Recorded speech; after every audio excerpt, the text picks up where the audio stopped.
അരികെയുള്ളപ്പോൾ അധികം വില കൊടുക്കാതെ, എന്നാൽ അകലെയായിരിക്കുമ്പോൾ ഇതൊന്ന് കിട്ടിയിരുന്നു എങ്കിൽ എന്നാഗ്രഹിക്കുന്ന ചില നിമിഷങ്ങൾ നമ്മളുടെ ജീവിതത്തിൽ ഉണ്ടാകാറില്ലേ? അങ്ങനെയുള്ള ഒരു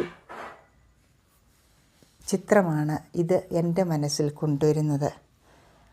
കൂടെയുള്ളപ്പം ഇതെന്താ ഇത്രയേ ഉള്ളോ എന്നൊരു തോന്നലായിരിക്കും നമ്മുടെ മനസ്സിലൊക്കെ. പക്ഷേ ദൂരത്തിരുന്ന് ഇതൊന്ന് കാണുമ്പോൾ മനസ്സിന് കിട്ടുന്ന ഒരു സന്തോഷമുണ്ടല്ലോ, അത് പറഞ്ഞറിയിക്കാൻ വിഷമം ആണ് എന്നുള്ളതാണ് സത്യം. ഇത് നമുക്കേവർക്കും മനസ്സിൽ തോന്നാവുന്ന ഒരു അവസ്ഥ തന്നെയാണെന്നാണ് എനിക്ക് തോന്നുന്നത്, ഇല്ലേ? നിങ്ങൾക്കൊക്കെ അങ്ങനെ തോന്നാറില്ലേ? ആ മുറ്റമൊക്കെ ഒന്ന് കാണുമ്പോൾ, അവിടെ നിൽക്കുന്ന ചെടികളൊക്കെ കാണുമ്പോൾ അതിൻ്റെ ഭംഗിയും ഒക്കെ ഒന്ന് ആസ്വദിക്കുവാൻ പറ്റുന്നത്, നമ്മുടെ വളർത്തു പൂച്ചയും അതിനോടൊത്തുള്ള നിമിഷങ്ങളും ഒക്കെ നമ്മുടെ ജീവിതത്തിൽ തരുന്ന സന്തോഷം എത്ര മതിയായതായാലും മറക്കാൻ ആവാത്ത ഒന്നല്ലേ, ഇല്ലേ? ഓക്കേ, ശരി, എന്നാൽ വീണ്ടും കാണാം.